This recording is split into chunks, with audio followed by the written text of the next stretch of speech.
I used to think darkness was just a child's fear, something imagined beneath the bed. Until that night, when my son Noah vanished into a snowstorm, and all I found was a torn photograph of myself. At 16, no one knew where it came from. No one could explain how the chained black dog behind the abandoned barn could awaken memories buried in the frozen ground for years. But I knew, and I chose to believe, because sometimes only an animal has the courage to face the truth we humans try so hard to forget. If you think this is just a story about a boy and a dog, then you haven't heard The Darkness in Montana. Subscribe to our channel for more emotional and mysterious storytelling films like this. The wind had a way of sounding human in Montana winters. It didn't howl. It murmured low, long, and weary, like a tired soul dragging footsteps across an empty room. Snow clung to the bare branches like forgotten stories frozen in place. Everything stood still, as if the land itself was holding its breath. Willow Bend wasn't much of a town. A gas station, a post office that barely opened, and one road that split a sleeping row of houses from the long stretches of cattle pastures. People didn't lock their doors because they were brave. They did it because they were tired. Noah Parker lived in one of the last houses before the woods began to stretch endless and pale under the snow. He was 6 all skinny elbows and quiet thoughts, the kind of child who talked to snowmen longer than he did to other kids. He lived with his mother, Elise Parker, a veterinarian who worked out of a cabin clinic she built herself attached to their home. She had hands that never trembled even when a wild horse kicked or when a dog came in, split open by a bear. But when it came to Noah, her eyes softened, as if she knew he'd come into this world more sensitive than most. That morning he was quiet at breakfast. Elise noticed. She always noticed. "You dreaming again?" She asked, her tone playful but searching. Noah nodded. There was a barking. But it was inside a shadow. He didn't explain. He never needed to. Elise just brushed his hair back and kissed the crown of his head. Outside, snow had settled overnight, like it was there to stay. It hushed the world. In town, folks were already talking about the storm coming that night, how the roads might close, how this would be the coldest December in years. But there was another kind of cold that lived in Willow Bend. And people didn't talk about it out loud. 3 years ago, a little girl named Hannah Grayson disappeared. 6 years old. Blonde braids, pink gloves, a laugh that danced down the street. Last seen riding her tricycle past the weathered fence of the Ryland farm. No one found her tricycle. No blood. No struggle. Just gone. The Ryland farm had been abandoned a year earlier when old Jacob Ryland died, and no one came to claim the property. After Hannah's disappearance, it became cursed ground. People said there was something in the old grain shed behind the barn. Something that moved when it shouldn't. Something that breathed when the wind didn't. Noah wasn't supposed to know the story. But stories have teeth. They get whispered between kids in classrooms and under blankets. They change shape but never the core. They all called it the dark behind the shed. Elise had warned him to never play near the Ryland property. But kids don't always remember fear when curiosity is louder. That afternoon, the sun glinted hard off the snow. Noah was playing with 2 neighbor kids, Sam and Izzy, in the open field between their homes. It was a truce day. Usually they didn't include him, saying he was too quiet or too weird. But today, they needed an even number for hide and seek. Noah volunteered to hide first. He ran across the slope past the barbed wire fence that divided the old property from the safe one. No one followed. That was the silent agreement. No one crossed into Ryland's farm. But Noah did. The snow was deep past the fence, almost to his knees. Every step was a whisper, every breath a cloud. The barn loomed ahead skeletal and split its roof sagging from years of neglect. Beyond it, the shed. The shed looked like it didn't want to be found. It squatted at the edge of a grove of trees, crooked and half-eaten by moss. Its door hung open just enough to look like a crooked smile. Noah didn't mean to go there, not at first, but something in him pulled. Not like a voice, more like a string attached to his ribs. As he approached, the snow around the shed shifted. Not wind, not animal, something else. He froze. Then came the sound. Not loud, not angry, a breath. Then a whimper, a small broken sound.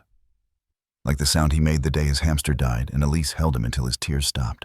He stepped closer, heart hammering so hard he could hear it in his ears.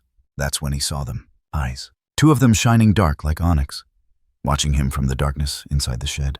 He should have run. Any normal kid would have, but Noah took another step.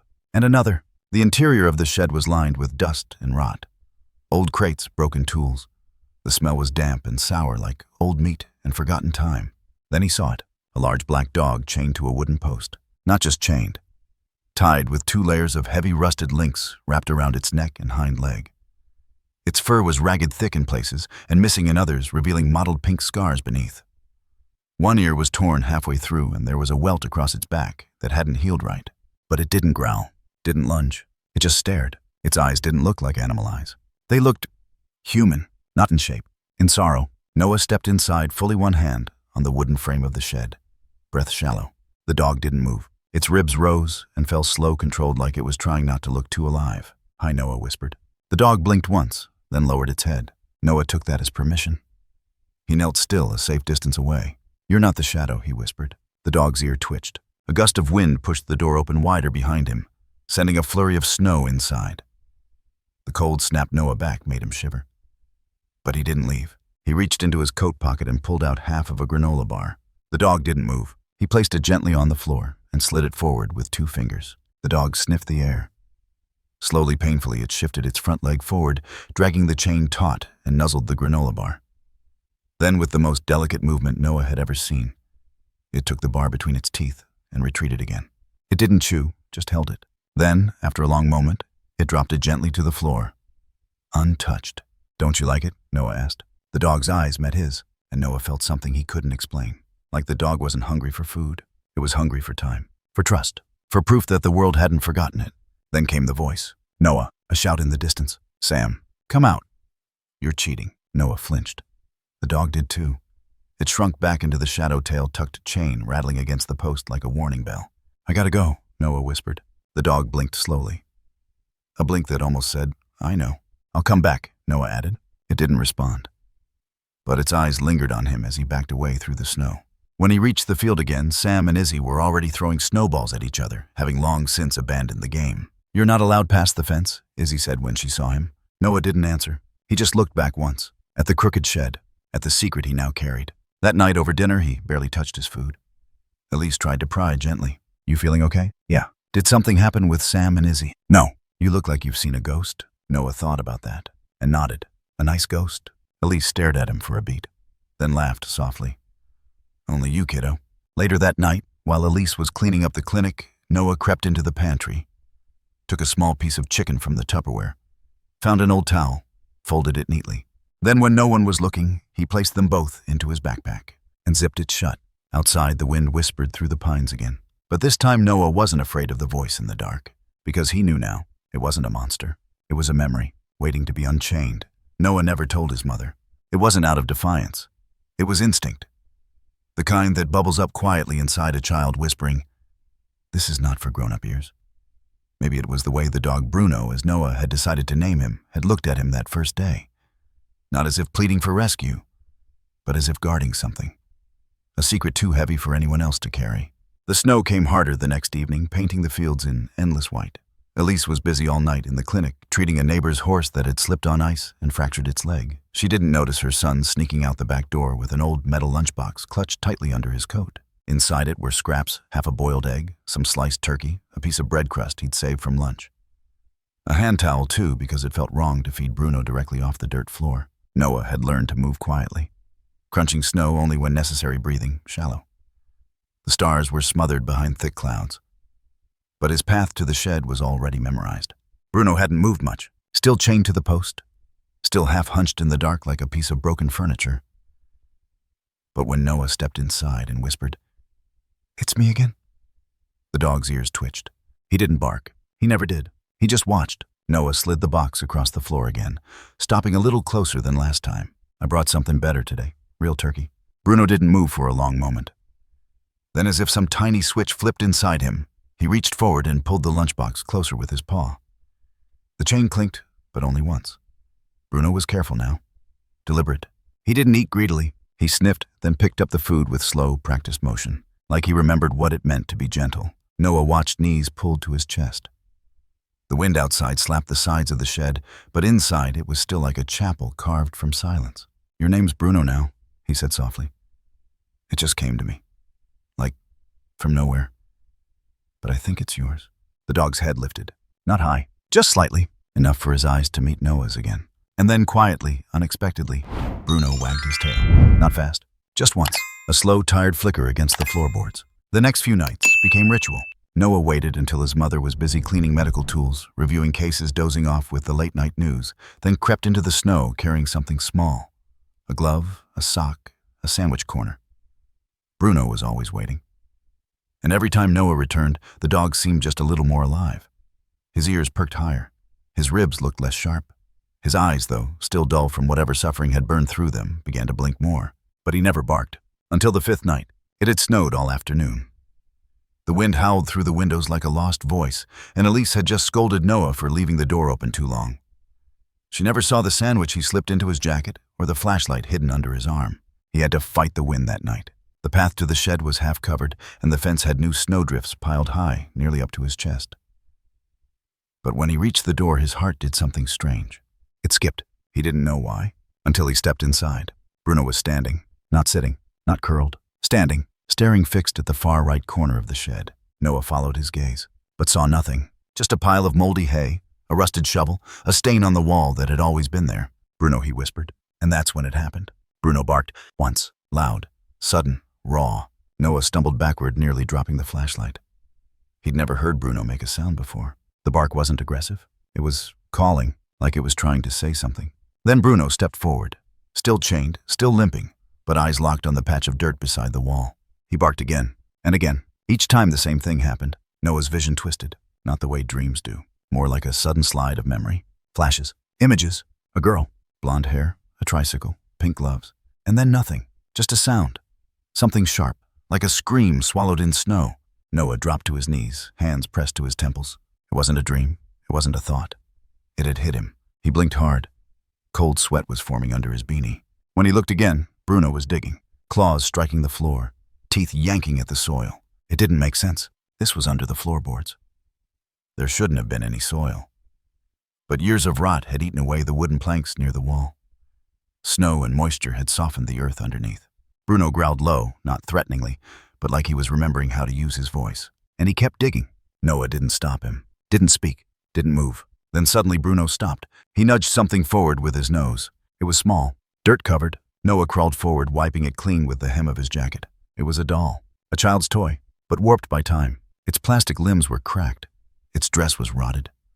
And on one tiny rubber foot etched in faded red ink were the letters Anna. Noah's stomach twisted. He knew that name. Everyone did. The girl from the flyers, the one who never came home. Bruno lay down beside the toy, eyes on Noah, ears drooped. There was a tremble in his breath. Noah didn't realize he was crying until a tear dropped onto the doll's face. I don't understand, he whispered. Bruno didn't move, didn't bark again, but the message was clear. This isn't about food. This isn't about rescue. It's about memory. Noah reached out and placed his hand on the dog's head. Bruno didn't flinch, didn't pull away. Noah sat there until the flashlight began to fade and the cold crept through his jeans. The storm outside was thickening. But inside that shed, a silence had grown between them. Not the kind that meant nothing. The kind that knew everything. When he finally got home, Elise was still awake. She had cocoa in her hands and exhaustion in her eyes. "Where were you?" she asked, more surprised than angry. "I just wanted to see the stars," Noah lied. She looked at him, his red cheeks, the dirt on his knees, the smell of something earthy that clung to his coat. "Strange night for stars," she said. Noah didn't answer. He climbed the stairs, went to his room, and placed the doll in the drawer beneath his socks. He couldn't explain why, but he knew it was safer there. That night in bed, he stared at the ceiling and listened to the wind. It howled louder than before, but now it didn't sound lonely. It sounded like it was trying to tell him something. And somewhere in the thick white silence just beyond the fence line, a dog lay curled around the memory of a girl no one had looked for in years. And a boy lay awake, knowing too much for someone so small. Noah told her. He didn't plan to. The words just spilled wild, breathless, and clumsy over breakfast the next morning. He'd hardly slept. His small hands were shaking, his eyes tired but certain. "There's a dog in the old Ryland shed," he said. Elise froze mid-sip of coffee. "What did you say?" He tried again. "A black dog. Hurt. Big. He's been chained up for a long time, and he showed me something." Elise put the mug down. "Noah." He dug up a doll. It had belonged to the girl who went missing. Hannah. Her name was on it. She stared at him. Her face said a dozen things, none of which made it to her mouth. "I didn't make it up," Noah added, voice quieter now. "He barked and I saw something. Like pictures. Like her memory." "Noah," she said firmly, now setting down the mug harder than she meant to. That's not funny. I'm not joking. You've been sneaking out, haven't you? He said nothing. Her hands curled around the edge of the table. I told you never to go near that place. He lowered his eyes. I had to, he whispered. He was alone. There was a long, bitter silence. The kind that built a wall between two people in a single breath. Elise leaned forward. Listen to me. There is nothing in that place but rats, rust, and bad memories. Someone probably left the dog there months ago, maybe longer. You do not go back. Do you understand? But what if? No, no more. It's dangerous. For you, for everyone. Whatever happened to Hannah, it's not something a 6-year-old needs to carry. Noah clenched his fists. He hated the way she said his age like it was a flaw. Like being 6 made him wrong. Later that afternoon, she handed him an old camera. Small digital scratched at the edges. She wanted him to distract himself. Take pictures of safe things. Trees. The birds that came to the feeders. His toys. Anything but that place. He nodded. But his hands wrapped around the camera like it was something else entirely. Like it was a compass pointing toward the truth. That night the wind died. The silence felt strange, too heavy, like the world was waiting. Noah waited until Elise dozed off with a book on her lap. Then he slipped out again, boots crunching through the hardened snow jacket zipped high, camera tucked under his scarf like a secret heart. Bruno was already outside the shed. That had never happened before. Noah froze. The dog wasn't tied. The chain still hung from the post inside. But Bruno stood just beyond the door, eyes fixed on the tree line behind the barn. His ears were rigid, his breath misted like smoke. Then he looked back at Noah and turned. He walked slowly, deliberately toward the grove that curled behind the old grain silos. Noah followed. The snow here wasn't as deep. The ground was packed strange, as if someone had come this way before. The path wound through broken tree limbs, patches of exposed earth. And then it stopped. Bruno pawed at the ground. Noah looked closer. It wasn't just dirt. There was a seam, a square outline half covered in old leaves and brittle sticks. Noah crouched, brushing it clean. A trapdoor. He hesitated. Bruno didn't. The dog nosed the handle, a rusted iron loop, and growled low. Not a threat. A warning. Pay attention. Noah pulled. The wood groaned under his hands, resisting like a thing that hadn't been touched in decades. But it gave. Hinges screeched. Cold air wafted up, smelling like wet concrete, and something else. Something metallic. Blood. Bruno didn't flinch. He patted down the steps, first tail, stiff muscles tense. Noah followed, flashlight trembling in his grip. The stairs were short 10, maybe 12 steps. But they led into a room that shouldn't have existed. A space beneath the earth. Not wide, not tall, just enough to crouch. The walls were unfinished concrete. One of them bore a metal door scratched with deep gouges, like an animal or a person had tried desperately to get out. Noah's breath caught in his throat. Bruno sniffed the coroner's tail, low nose twitching. Noah swept his light across the room. Old rope, a frayed towel, a piece of torn fabric clinging to a nail on the wall, red and stiff. And near the far corner, a dent in the floor, with 5 small scratches beside it. Claw marks. No, not claws. Fingers. Child-sized. Noah stepped back, heart racing. He raised the flashlight higher, and that's when he saw it. A name. Faint but etched into the metal door. Help. He stumbled. Bruno growled. Not at him. Toward the far side of the room, toward the dark. Noah swung the light, and something scurried. Fast. Too fast to see. He almost dropped the flashlight. In panic, he raised the camera, snapped a picture without thinking. The flash lit up the room for less than a second, and in that moment, he saw it. A figure, half-turned, leaning just out of sight. Not an animal, not a shadow. A man. Noah's heart nearly burst from his chest. He spun around, grabbed Bruno's collar, and pulled. The dog resisted for a second, then relented. They climbed back up the stairs, burst into the open air lungs, sucking in frozen wind like water. Noah slammed the trapdoor shut and kicked leaves over it, hands shaking too hard to feel the cold. He didn't stop running until the house was in view. Lights still on, his mother still asleep in the armchair. Bruno disappeared into the night without a sound. Noah slammed the door behind him, locked it, and fell to his knees. The camera was still in his coat pocket. He pulled it out with trembling fingers. The picture. He had to see the picture. He clicked through. 1, 2, 3. Then, there. The photo from the basement. Grainy. Blurred by his hand shaking. But the door was there. The scratches. And a shoulder. Part of a face. An eye. Wide. Staring directly at the camera. Noah dropped it. He didn't scream. Couldn't. His voice was locked deep inside his chest, coiled and waiting. He grabbed the doll from under his drawer and held it close. Somehow it felt safer. He didn't sleep. Not that night. Not when the wind started again. Not when the pictures stared back at him in the dark. He knew what he saw. He knew what it meant. But what terrified him most was that someone else knew what he saw too, and they were still down there. The next day was colder, not by temperature, but by the way the wind moved differently through the trees, how the light seemed sharper without warmth. Noah didn't speak during breakfast. Elise asked once if he was okay, and he nodded. But his eyes were glued to the camera in his lap, like it was holding a truth he couldn't carry alone. The image of the man's half-seen face in the basement haunted him. Noah knew he couldn't show it to his mother. Not yet. Not when she already thought he was imagining things. But he needed someone else to know. Someone who wouldn't just laugh it off. So he returned that afternoon. Same path, same snow. Bruno was already there, standing in front of the shed, like a soldier on duty. He didn't bark, but when Noah arrived, Bruno tensed. His ears flicked back and he let out a low, sharp breath, not fear, not greeting. Warning! That's when Noah saw the man, standing near the fence line, a few feet away, still as ice. Tall, wrinkled face, thin white beard, a flannel shirt under a heavy brown coat, old boots thick with mud. But it wasn't just his appearance that made Noah freeze. It was his eyes, cold, pale, focused, like they had already decided something. Looking for something, boy? The man asked, voice flat. Noah didn't answer. Bruno stepped in front of him. The man's gaze dropped to the dog. For the briefest second, something flickered in his expression. Recognition, disgust, fear. Noah couldn't tell. You shouldn't be out here, the man continued. Not alone. This land's dangerous. It's not yours, Noah said quietly. The man raised an eyebrow. Used to be, long time ago. Family land, before it got spoiled. By who? The man took a step forward. Bruno growled a sound that made the air itself tense. The man stopped. You hear things in these parts, he said. Things that should have stayed buried. Places that were meant to rot. And boys who dig where they shouldn't. His eyes met Noah's again. They don't stay boys for long. Noah's throat tightened. Who are you? He asked. The man smiled, but there was no kindness in it. Name's Elias. I used to watch this land. Still do in my own way. He glanced at the trap door now covered under branches and snow, then back at Noah. You found something, didn't you? Noah didn't respond. Elias took another step. Bruno bared his teeth. And for the first time, Noah saw it, fear in the man's face. Real fear. But Elias didn't retreat. He crouched slightly, not toward the dog, but toward Noah. There are things under this ground that remember you when you look at them, he said. And when you find them, when they feel you stirring the dirt, they stir back.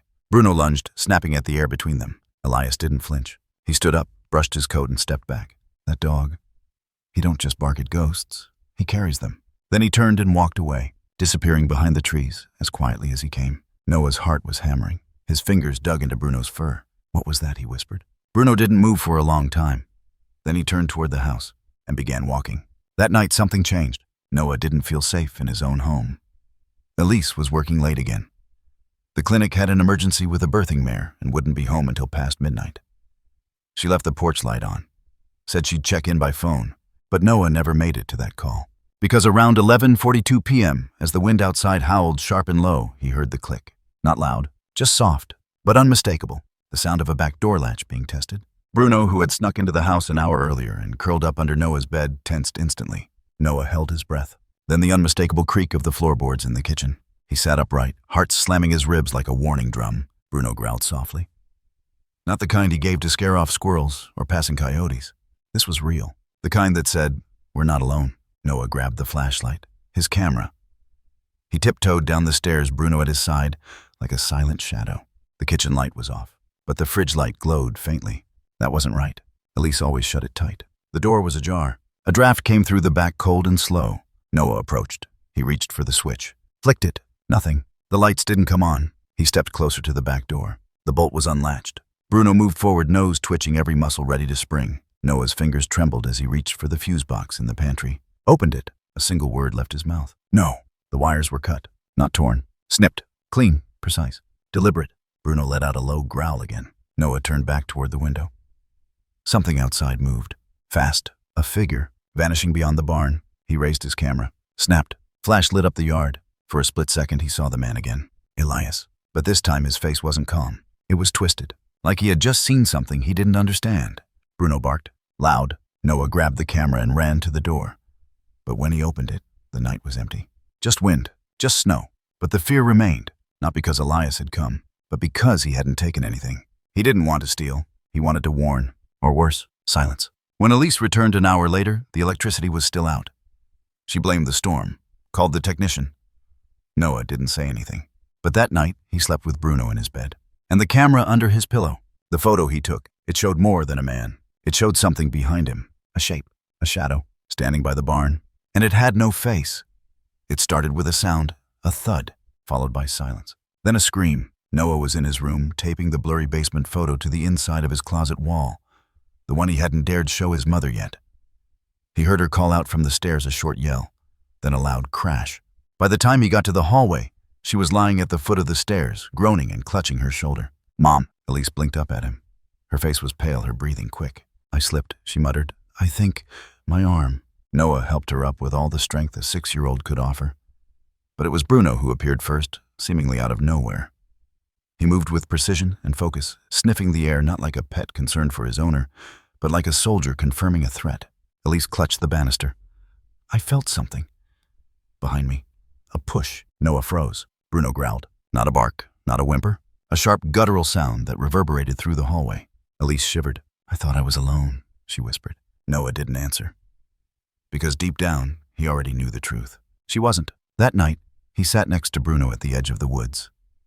Elise was upstairs, wrapped in an arm sling and half asleep from pain meds.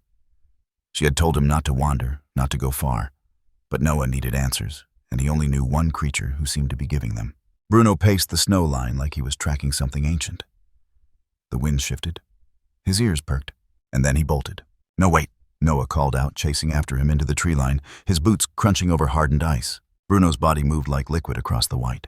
10 feet, 20. Then he stopped, stiffened, and barked once, short and deep. Noah caught up, panting. "What is it?" Bruno began digging. His paws moved fast, kicking up snow in bursts. Beneath it, soil. Cold and damp and packed with something beneath. Noah knelt, brushing his hands across the dirt. Something brown. He dug further, trembling fingers working beside Bruno's. And then he pulled out a shoe. Small, pink, half-rotted. The kind a 6-year-old girl would wear. Noah turned it over. Written faintly on the heel, "Faded from water and time, Hannah." The name of the missing girl. His stomach flipped. He looked at Bruno. The dog didn't look back. His nose went to the shoe, inhaled deeply, and then froze. For a second, the animal stood perfectly still. Then he snapped his head to the right and began running again. Noah followed. This time, Bruno didn't stop until they reached a clearing. Dead trees bent inward like ribs, branches blackened by lightning years ago. And there, buried beneath another thin layer of snow, was a piece of ribbon. Purple. Tattered. Bruno had known. But how? Noah crouched beside him, touched the ribbon, then looked at the dog. "You're not normal," he said. Bruno stared at him. Noah's voice cracked. "You remember her, don't you?" Bruno didn't move. Didn't need to. The air itself pulsed with something real. When they got home, Noah dried Bruno's fur with an old towel. Then he went to his closet, opened the door, and looked again at the photo. The one from the trap door room. The man's shoulder, the eye. And behind him, the outline of something, a coat rack. A broken beam. Noah stared closer. Not a coat rack. Not wood. A cage. And on one bar, a small sticker. Barely visible. A red star with peeling corners. That same red star was on the inside tongue of the shoe he'd just found. He rushed downstairs. Taped the photo to the kitchen wall. Waited. When Elise came down for water, she stopped in her tracks. Her eyes locked on the photo. Her breath hitched. And then her hand shot to her mouth. She knew something. He saw it in her face. "What is it?" he whispered. Elise shook her head, tears rising. "I don't know," she whispered. But she was lying.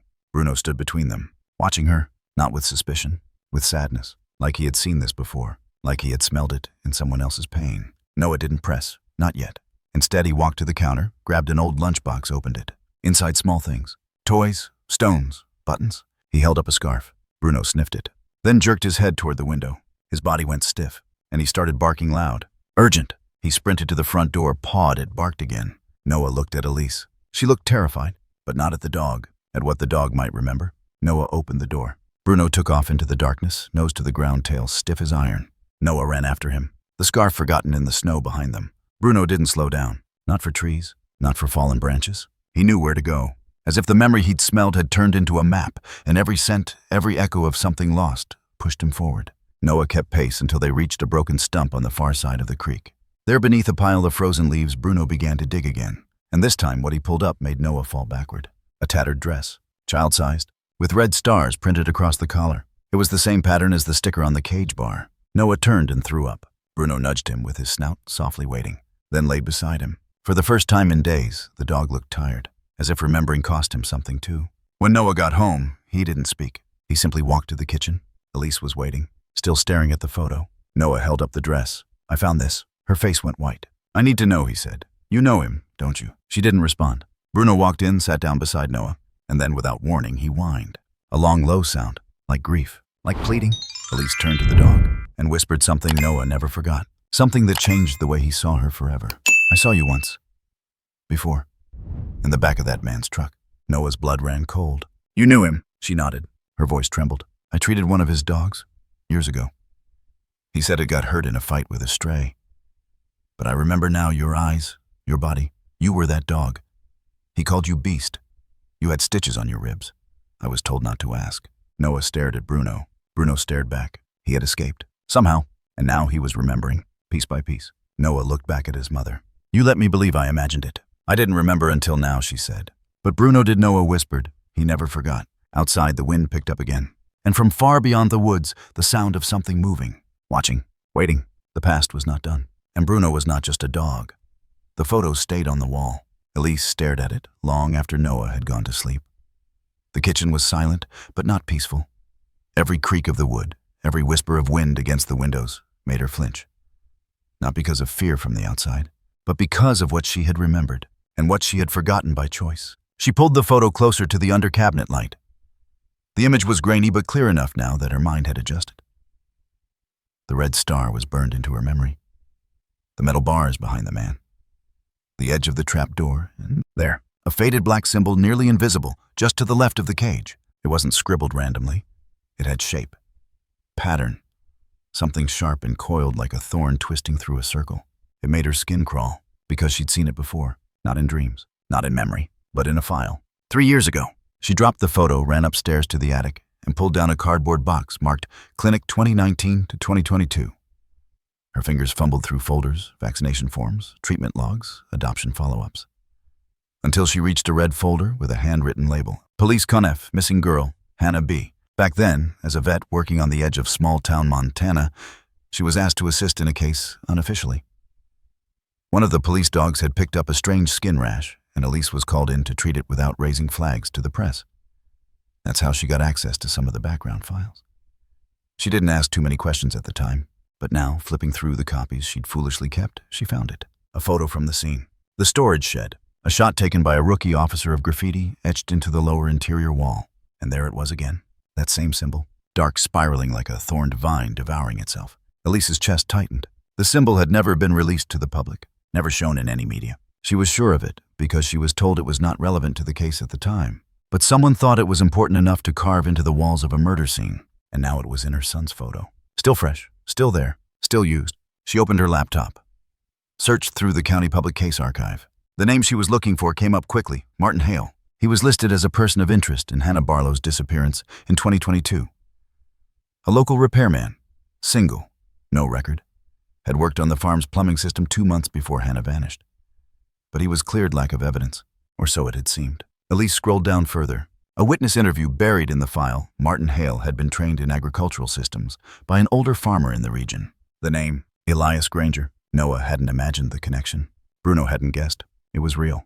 Elise stared at the screen for a long time. Elias, that quiet man with pale eyes. Always showing up when he wasn't needed. Always watching, pretending the land was still his. Martin Hale was never convicted, but the link was there. Her stomach twisted. She needed the physical file. Needed to know more than what the sanitized digital records showed. So the next morning, she drove to the sheriff's office, asked for Deputy Claire Hess, the officer who had handled the missing girl case 3 years prior. Claire was calm, direct, and a friend, if you could call anyone in their town a friend in times like this. Claire brought Elise into the back records room. You're asking about a case that's closed? Claire said, lowering a manila folder to the desk. You were a vet on call, not an investigator. I didn't remember something. Until last night, Elise replied. I think the dog we treated back then, the one you never named, is back. He remembers things. Claire blinked. Elise continued, voice trembling. He led my son to the woods, dug up Hannah's shoe, and something else. Claire stiffened. That dog's dead, Elise. Elise pulled out her phone, showed her a picture of Bruno. Claire's face lost all color. That's him. I know. They opened the file together. Old photos, statements, a few maps, and again the symbol. What is this? Elise asked. Claire shook her head. We found that carved into the shed floor, just one time. Didn't know what it meant. Forensics said it was too vague to connect to cult or gang activity. Didn't go anywhere. Elise pointed at the corner note on the bottom of the image. This one. The handwriting. Claire leaned in. That's Elias's. Elise, she said slowly. How long has your son been around him? Too long. Claire grabbed her own phone. Scrolled through internal notes. Something was wrong. She swore under her breath. The file's been updated. What do you mean? The last entry isn't from 3 years ago. It's this month. What? Claire tapped the screen. Someone inside the system reaccessed this file 6 days ago. Pulled it, reviewed, then locked it again. That's not protocol. That's someone hiding something. Elise's hands were cold. Elias, he doesn't have clearance. Then who? Claire didn't answer, but her face said enough. Someone else in the sheriff's office, or someone higher, still protecting Elias, still covering for Martin Hale, still burying the truth. Let me see the visitor logs, Elise demanded. Claire hesitated.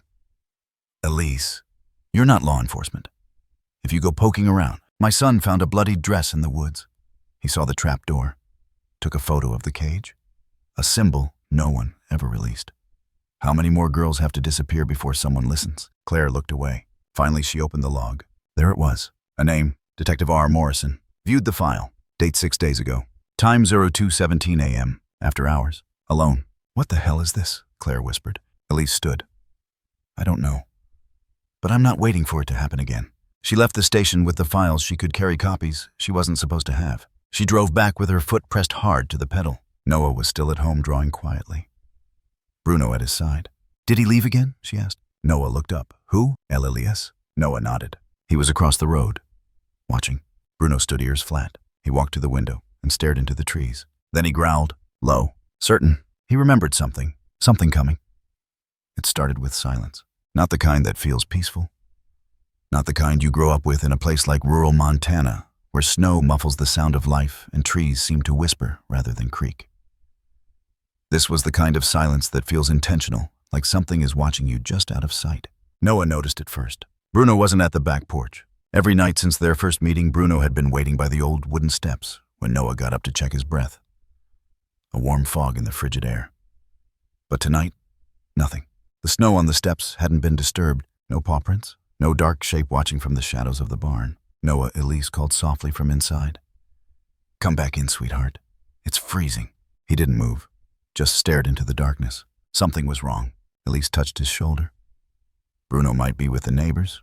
Maybe he followed. No, Noah whispered. He wouldn't. And in his gut, he knew that was true. That night, the wind came like knives. Snow pounded the windows sideways. Power flickered and died. The emergency lamps cast a dull red glow down the hallway. Elise lit the fireplace and pulled Noah closer under the thick quilt. But he couldn't stop shaking, not from cold, but from something worse. He couldn't feel Bruno. He always felt Bruno, even when they were apart. It was like there was a thread between them, silent but unbreakable. And tonight, it was gone. Midnight ticked past. The wind howled. A scratching sound came from the side door. Then a knock. Elise stood cautiously, probably a branch, but Noah was already running. Elijah's outside. The name spilled from his lips before he even reached the back door. Elise shouted his name, but he was too fast. The moment he stepped outside, the wind nearly knocked him over. Snow blinded him, but he saw something. A flashlight bobbing near the tree line. Bruno, he called. The light swayed. Bruno, he shouted again, stepping into the storm. Then everything went black. He woke up on a cold, damp floor. The air smelled like mold rust, and something sour like fear soaked into the walls. Noah tried to move, but his wrists were bound behind his back with something plastic. His legs were tied too. The rope scraped his skin raw. The room was pitch black except for a faint green light blinking near the ceiling. A camera. He was underground. The hissing of wind filtered in through cracks in the boards above, but no other sound. No voices. No footsteps. Just the hum of waiting. Noah whimpered. His lips were dry. His cheeks burned with cold. He shifted onto his side and tried to scream, but the sound barely left his throat.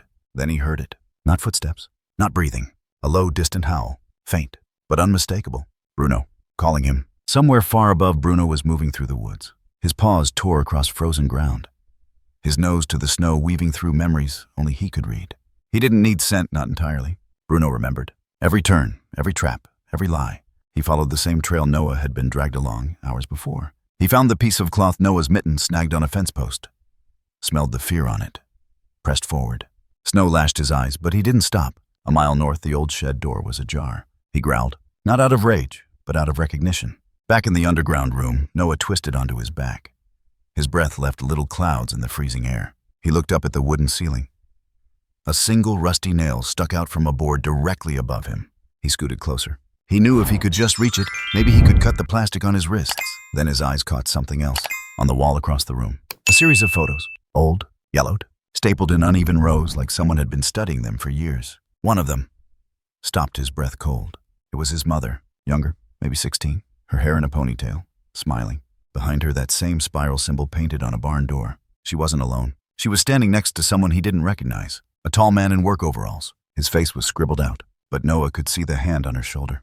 Large, veined, old, and the fingers, they matched. He'd seen those hands before, holding a lantern. At the edge of the farm, Noah's heart pounded. The wall was covered in more photos, kids. Some he didn't recognize, some he did. Hannah Barlow was there, eyes wide, holding a stuffed lamb. Noah turned away, choking back sobs. He curled into himself, and through the floorboards he heard the sound again. Bruno, louder, closer. Bruno reached the trapdoor just before dawn. His paws bloodied, his fur soaked with snow and sweat. He sniffed the edge of the rusted iron ring embedded in the frozen ground. He circled once, then barked. Short, sharp, twice. That was their signal. Back at home, Elise sat upright. She taught him that signal when she was a vet. 2 barks meant help. I found something. Come now. She ran outside, barefoot robe flying behind her. She didn't care about the cold. She followed the sound, her flashlight dancing wildly across snowbanks. It was Bruno, standing over the trapdoor. He barked again, this time louder, and then he began to dig. Inside, Noah heard the first crack of wood splitting above. A beam of light pierced the dark. Noah, Elise screamed. Then the hole widened. The flashlight beam hit his face. Bruno howled in triumph, and then everything went chaotic. Bruno jumped into the pit, teeth bared. A figure lunged from the shadows. Not Elias, someone younger, quicker. But Bruno hit him midair. Elise dropped into the room behind them, dragging Noah out with trembling hands, as Bruno fought, growling, biting, driving the man back. They stumbled into the snow, Elise clutching Noah, blood on her hands, sobs in her throat. Sirens wailed in the distance. Lights appeared through the trees. Bruno stood over the unconscious man, chest heaving. Elise whispered, "You remembered?" Bruno limped toward her and collapsed. In the hospital, Noah slept beside Bruno for hours. The vet said he'd be okay. Bruised, cut, tired, but alive. Stronger than anyone thought possible. In the hallway, an officer handed Elise a sealed envelope. They'd searched the hovel. They'd found documents, journals, dozens of photos, a timeline of abductions, and one photo buried under the rest. A girl with long brown hair, 16, smiling. Elise, taken the day before she vanished for 3 days in 1996. The report said she had been lost in the woods. That was a lie. She had forgotten, or blocked it, and now it had returned. Noah had uncovered not just one crime, but a pattern and a legacy. And Bruno had remembered what no human ever could. The second Elise saw the back door swinging open, snow blown inward across the tiles, she knew. Not just that Noah was gone, but that someone had taken him. She didn't scream. She didn't cry. She moved like a soldier trained for war, grabbed her coat, yanked boots over bare feet, snatched the emergency phone on the counter, and dialed the sheriff. "He's gone," she said. "Noah's gone." The voice on the other end, Sheriff Avery, sounded like he'd been waiting for this call for years. "Stay where you are, Elise. I'm coming. But listen carefully. You're not to contact anyone else. Not yet." "What the hell are you saying?" "I'm saying we might have one shot at this. If what I think is happening, we only get one chance." A sharp knock at the front door startled her. Not a bang, not a knock of panic. A precise, deliberate rap. She opened it slowly, and Bruno stood there, eyes wide, fur matted with fresh snow, chest rising like bellows. In his mouth, Noah's other mitten. Bruno dropped it gently on the porch, then turned without a sound and sprinted toward the woods. Elise didn't hesitate. She shouted to Sheriff Avery, "He's found him!" then bolted down the steps. She didn't need a flashlight. She only needed Bruno. 10 minutes later, Avery arrived with 2 deputies and a ranger tracking dog. The dog barked at the snow, confused, the scent diluted by the blizzard. But Bruno didn't wait. He darted left of the ranger's route, into the trees, then up a narrow deer trail, hidden by pine boughs. Elise followed first. Avery cursed, then waved his men on. "Go! Don't lose that damn dog!" They sprinted. Each bend in the trail was a new danger. Ice-covered roots, frozen creeks, shadowed gullies that disappeared into nothingness. But Bruno remembered every place he'd ever been hurt, every inch of where he'd once been chained. This wasn't just a trail. It was his history. 2 miles in, Bruno halted suddenly. They reached a clearing, an old sawmill long collapsed. Elise recognized it. 30 years ago, her uncle used to bring her here to fish. Now it looked like the bones of a giant beast, half buried under snow and silence. Bruno paced, then howled low and guttural. He approached a half-buried wooden plank, clawed at it until the ice cracked. Avery caught up, panting. "What is it?" Elise pointed. "There's something underneath." A deputy yanked free a collapsed beam. Another threw aside crates, and there it was. A metal trap door, padlocked, rusted, and breathing frost from the cracks. Avery radioed backup. Then he whispered, guns up. It's time. Beneath the door, Elias was waiting. Noah was slumped against the wall. Lips blue, his body small in the flickering light of an old lantern. Elias didn't pace, didn't threaten. He simply spoke like a teacher explaining the end of a lesson. You know, Noah, most people forget pain. But animals remember it forever. That's why God chose them to be the keepers. To carry sin until it's clean. He held up a photograph of Elise. You look like her, you know. That's why I had to stop. I thought maybe I'd already been forgiven. His eyes darkened. But then you came, and that damn dog. He walked toward Noah, syringe in hand. The trap door exploded open. Snow poured in like smoke. Bruno was the first to drop. He landed teeth first. Elias screamed as Bruno latched onto his arm, dragging him backward into the shadows. Noah shouted Bruno. Flashlights beamed down. Avery's voice thundered. Hands where I can see them. Elias tried to run, blood trailing behind. Bruno gave chase, silent as a shadow. Outside, the hovel officers surrounded the perimeter. But Elias wasn't going down easy. He lunged at a deputy, knife drawn from his boot. The gunshot echoed, but missed. Elise appeared behind him, holding an old pitchfork pulled from the shed wall. She didn't hesitate. One lunge, steel into shoulder. Elias dropped. Bruno stood over him, growling low, not biting, just watching.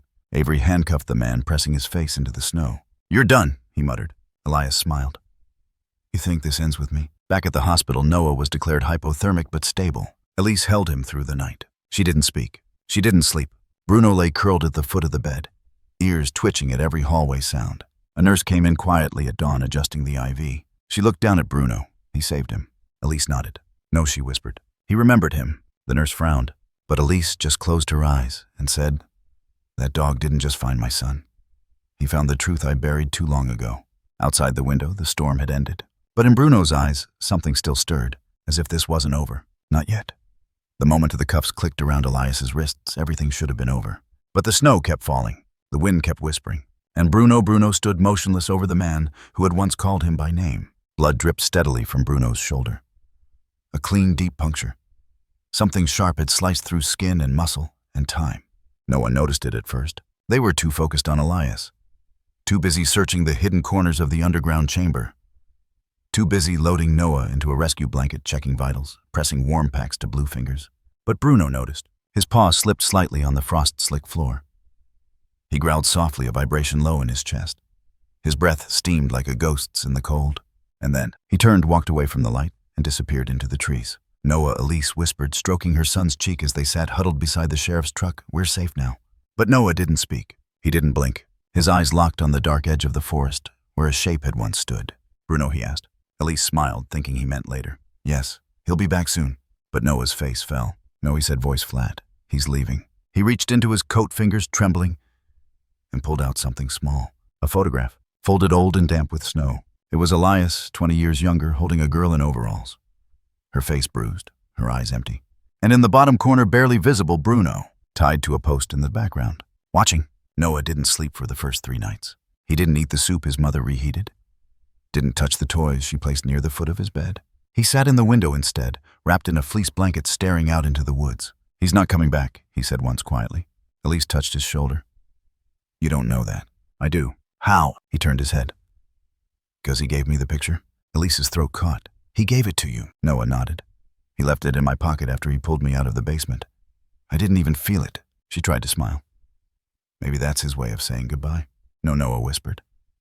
That's his way of saying, remember. Sheriff Avery came by the 4th night. The case was being closed officially. The media had gotten hold of it now. Local hero dog, deranged man from the past. Boy rescued in the nick of time. They wanted a press conference. Elise refused. We're not making this a story for cameras. People are going to ask Elise. Avery said, setting a worn leather folder on the kitchen counter. They'll want to know what really happened. You want the short version? He looked up. My son was taken. By a man who used to be in our lives. A man the town let vanish into farmland and rumor. A man with a twisted mind and 100 excuses. And my dog? My dog did what nobody else could. Avery nodded, quiet.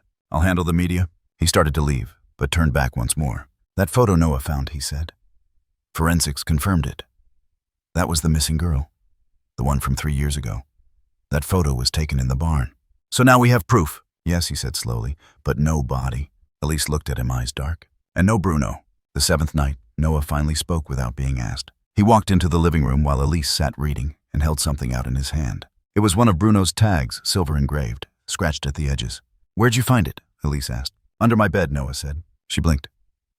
"You sure it wasn't there before?" "No," he replied. "He left it last night." Elise put the book down. She knelt in front of her son and held the tag up to the light. It was colder than metal should be, almost like it had come from snow, but it hadn't snowed since the storm. Her voice cracked. "Do you think he's watching over us?" Noah's eyes welled up. He always was. Weeks passed. Spring whispered in early melts. The forest thawed. The birds returned. Life moved forward the way it always pretended to after death. But in the town of Fair Hollow, there was a quiet tension. People who once whispered about the cursed farm now locked their sheds at night. Children played closer to home. And one day, without ceremony or announcement, Elise closed her clinic. She didn't say goodbye. She didn't leave a note. She and Noah simply packed their things, drove west, and didn't look back. Before they left, though, on the last morning, Noah walked alone to the edge of the woods. The snow was gone, but the cold still clung to the soil like memory. He knelt by the same pine tree where he'd last seen Bruno vanish. Buried something, a peanut butter treat in foil. Beside it, he placed the tag, not as an offering, as a promise. Back in town, months later, a local hunter reported seeing a large black dog near the mountain pass. Said it was walking alone, slow, dragging one paw. Said its eyes were gold. Sheriff Avery drove out to check, but found nothing. Just a single paw print, in the dirt, still warm. The courthouse in Helena stood quiet under a heavy gray sky the morning they sentenced Elias. Inside, the judge's voice rang clear, measured, but it barely touched the silence that had settled over the rows of observers. Elias sat hunched and cold as the photographs were projected again. Images Noah had captured in terror, in the dark, in the wet breath of winter. The chain on the concrete, the scratches on the wall, the blood-stained collar, and then the final nail, the photo Bruno left behind, Elias cradling the girl he once claimed had run away. She hadn't. Her eyes in the picture were the truth, but that wasn't what sealed the case. The turning point came when Elise quietly stepped forward with a folded vet report, nearly 2 decades old. Yellowed at the edges, handwritten notes still legible. The patient, a large male black shepherd, estimated age 3 to 4 years. Condition malnourished. Multiple healed lacerations, bite wounds. Behavioral notes. Startles at men. Fear aggression noted. Unusually responsive to children. Owner unknown. She held it up. "I treated this dog myself." We called him Shadow back then. The room leaned in. "I believe Shadow and Bruno are the same." And he saw what happened that night, in 2003. The same way he saw it again. The press didn't know what to make of it. They wrote headlines like, "Hero Dog's past tied to earlier disappearance. Bruno witness or avenger. Boy 6 says dog showed him the dead." But none of them knew the truth. Not the way Elise did. Not the way Noah did. Because only Noah saw what came next. Not the trials. Not the flashbulbs. Not the school counselor visits or the deputies keeping watch. But the dreams. The ones that started the night after the verdict. Noah hadn't spoken much since the rescue. He responded when asked, but barely. He ate only enough to stay upright. He didn't cry. He didn't ask where Bruno had gone. Instead, he drew. Every morning, Elise would find new pages scattered on the kitchen floor. Charcoal sketches, always black and white, never in color. Snow, trees, a lone figure, sometimes just a blur. But the shape was always the same: large dog ears, perked back, arched, like it had just sensed danger. But the figures that followed were never the same. One page had a girl in striped tights reaching out. Another, a toddler wrapped in a blanket, eyes shut. A boy clinging to a stuffed bear. And behind them, always behind Bruno, watching over. "Is he dreaming these?" the therapist asked during a house call. Elise looked down at the pile. "He doesn't say. He may be processing grief through imagery." The dog was his protector.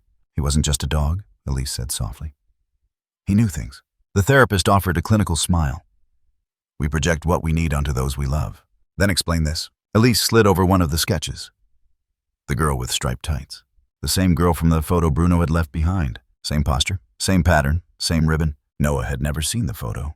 The therapist paled. Outside, the snow returned without warning. December fell hard on Montana that year. Thick, wet flakes blanketed the fields. Covered tire tracks. Hid footprints. The barn remained locked. The trapdoor was sealed. The hound's chain left behind as evidence sat in an evidence bag miles away. But the feeling in the wind hadn't changed. Something still waited. Noah spent more time by the windows again. Not searching, but listening. At first, Elise thought it was regression. Trauma manifesting as silence. But then one night, 2 weeks after the verdict, she heard it too. A faint howl. Far, faint, familiar. She went outside. Waited. Nothing. When she came back in, Noah was asleep on the couch, sketchbook clutched to his chest. On the page, Bruno. Standing at the edge of a frozen river. Behind him, 5 figures. Children. Barefoot, translucent. holding hands. One of them looked back. The next day, Elise returned to the attic. She hadn't been up there in years. Old boxes, medical journals, her late husband's books. But there was one crate that didn't belong, something from a shelter she'd volunteered at in her early 20s. Dog records, incident logs, microchip scans. And in the middle, a newspaper clipping. Missing 3-year-old girl vanishes from outreach center. Photo included, the same striped tights, the same ribbon. Elise froze. This girl, this child was the one in Noah's drawings. The one Bruno had tried to save all those years ago. And failed. Until now. That night, Noah spoke again. She was cold, he said simply. Who? Elise whispered. The girl. The first one. She couldn't find the door. To go home. Elise crouched beside him. How do you know? He turned his eyes up to her. Because Bruno carried her. Elise sat in her office until dawn. Reading. Researching. Cross-referencing dog shelter records with missing children's cases from the early 2000s. The data didn't make sense until it did. Bruno had been found 3 times in 3 different counties. Each time under a new name. Shadow. Murphy. Ash. Each time returned to a shelter. Each time after a child vanished nearby. And each time the record ended with escaped. Not adopted, not transferred. Escaped. She put the pieces together in silence. Bruno had been running towards something. Not away. In the spring, Elise submitted the findings to a national cold case unit. She included Noah's drawings, the vet files, the photographs. She didn't expect to hear back. But 2 months later, a package arrived. Inside a letter and a map. Marked were 7 red dots. Each one correlated with a missing child from a known pattern. Each one occurred within 6 months of a stray black shepherd being reported. Some dogs chase rabbits. Bruno chased ghosts. The last drawing Noah made that winter was different. No snow, no trees, just a blue sky, and Bruno standing on a hill. Behind him, a line of children stretching into the clouds, smiling, whole. And Bruno was looking back, like he wasn't finished yet.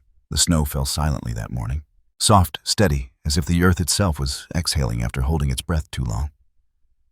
Flakes floated across the window panes, caught on the edges of fence posts curled under the door. Noah sat at the kitchen table, now taller than before, his face leaner, quieter. He stirred his cereal without looking at it. His eyes drifted to the trees outside like they always did, on mornings like this. First snow, first silence. He was 9 now. But sometimes in the way he moved, the way he paused before speaking, he felt like someone much older was borrowing his body. Behind him, the furnace clicked on. His mother's footsteps padded lightly across the floor. She handed him a jacket. "Bus will be late," she said. He nodded, not lifting his gaze. Elijah's mom said the river's starting to freeze. "You can go see it after school if you like." He said nothing. Still drawing. He finally blinked. Not since the last one. The one with the lighthouse. He shook his head. The one where Bruno disappeared. She reached over and placed a gentle hand on his shoulder. "It's been 3 years." "I know," he said, and returned to staring at the snow. At exactly 8:17 a.m., the sound came. Not loud, not frantic, just familiar. 3 sharp barks, a pause, then one more. Noah froze mid-breath. His spoon slipped from his fingers, hitting the bowl with a chime. He stood slowly. Outside, past the frost-lined glass of the back door, the fence gate swayed open. And there, on the snowy path between the woods and the shed, stood Bruno, older, thinner. His fur now salted with gray, his ears drooped with exhaustion. But his eyes, Noah flung the door open. He didn't cry, didn't shout. He simply walked barefoot into the snow. Bruno stood still, tail motionless. Then slowly, gently, he stepped forward. Between his teeth was something wrapped in plastic, wet with frost. A folded piece of paper. Noah knelt. Bruno dropped it into his palm and sat down, breathing hard, as though each second cost him something. The boy opened the plastic and unfolded the paper. It was a photograph. Color, glossy. Taken indoors, a cabin maybe. The image, a young girl. 8, maybe 9. Long brown hair, tired eyes. Dressed in pink pajamas. Her face was blurred from movement, but not enough. It was the girl. The one from the case 3 years ago. The one whose body was never found. Presumed dead. But in the photo, she was alive. And she wasn't alone. Beside her sat a man. Not Elias. Older. Different build. Gray beard. Hands on her shoulders. Not rough. Not kind either. Noah's hands began to shake. He turned to Bruno. "You followed someone?" he whispered. Bruno's ears perked faintly. "Not Elias." Noah murmured. He wasn't alone. Bruno blinked once. And that was the only confirmation Noah needed. Elise gripped the photo with trembling fingers. Her eyes scanned it 3-4 times. Her medical training tried to suppress emotion to focus on detail. Background wooden beams, military-style cot, emergency lantern, a stack of old newspapers. The man late 50s or early 60s, lean frame, scar along left temple. The child unharmed but thin, holding a plush toy. It wasn't a photo taken from the past. It was new, recent, She flipped the image over. There was writing, a date, scribbled in red ink. Now 14, 2 days ago. And below it, 4 words. He isn't working alone. She looked at Bruno now lying beside the fireplace, paws tucked under chest, rising and falling slowly. 3 years gone. No call, no sighting, no body. And now he returned. With this, she crouched beside him, brushed her fingers over the deep scar under his left eye. You remembered, she whispered. Bruno's tail thumped once. Where did you find her? The dog blinked, looked at the door. Noah stood behind her arms, crossed tightly. We have to go, he said like it wasn't even a question. To where? He pointed to the map still pinned on their fridge, the one Elise had refused to take down, even after the trial. 7 red pins from the old theory. 6 with names of missing children attached, 1 still blank. The northernmost pin. The one deep in the woods, miles from the nearest road. The one place they hadn't looked. Until now. She called the sheriff's office. No answer. She called again. Line busy. It was early still. People just waking up. Coffee brewing. Cars warming. But something gnawed at her ribs. She remembered the symbol from the ham burned into the door. She had searched it once, found nothing. No known cults. No matching criminal records. But what if it wasn't a symbol? What if it was a mark? Something private. Passed silently. Person to person. Generation to generation. Like a brand. What if Elias wasn't the end? Noah packed his old sketchbook and the flashlight from the attic. He walked with calm purpose, like he had done this before in a dream. Bruno stood once more, legs trembling. Elise tried to stop him. Bruno, you're not. But he was already moving, following Noah. There was no leash. There never had been. As they stepped out into the snow, the wind picked up. 3 years, 3 winters, and now it was time again. A child still lost. A man still hunting. And a dog who refused to let the story end unfinished. Not this time. The photo wasn't just a photo. It was a map. Noah realized it first. His finger tracing the background, pausing at a metal pole barely visible behind the man and the girl. There were numbers stenciled into it. Elise leaned in, squinting. 49A6. Not random, not meaningless. She searched it online, her fingers trembling on the keyboard. After a few failed attempts, she hit something archived images of a juvenile rehabilitation center in Idaho. Now closed. Abandoned. Noah pointed. Same cot, same light, same beam across the ceiling. It wasn't a home. It was a cage. A place no one looked because no one wanted to remember it even existed. They didn't ask for help this time. Not after the last attempt, when half the case files vanished and the other half were denied under the excuse of chain of custody compromise. This time, it was just the 3 of them. Noah, Elise, and Bruno, now visibly weaker bones showing through fur, but eyes still locked forward like a compass stuck on one purpose. They left that night. Noah packed Bruno's old blanket and the camera from 3 years ago. Elise brought gauze gloves, water, and a small pistol she hadn't touched since med school. She didn't know what they would find, only that they would. The snow deepened the farther they drove. Trees leaned in like eavesdropping giants. The old center came into view as the morning light broke a cracked silhouette in the white, as if someone had built it to vanish into its own shadow. Bruno whimpered softly in the back seat, then barked once, not to warn, to guide. They stepped out together. The door was chained, but old. Elise cracked it open with a crowbar from the trunk. Inside, the air was colder than outside. Still. Too still. Bruno didn't hesitate. He limped toward the right corridor, the one marked intake processing. Noah followed. They passed rows of rusted lockers, each etched with initials and dates like graves with no bodies. Bruno paused at one door, sniffed, then turned away. Noah reached for the knob locked. Elise nodded. She had brought bolt cutters.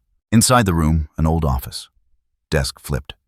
Broken filing cabinets, and a wooden crate sealed with duct tape. The moment Bruno growled, Elise pulled Noah back. From behind the crate came a cough.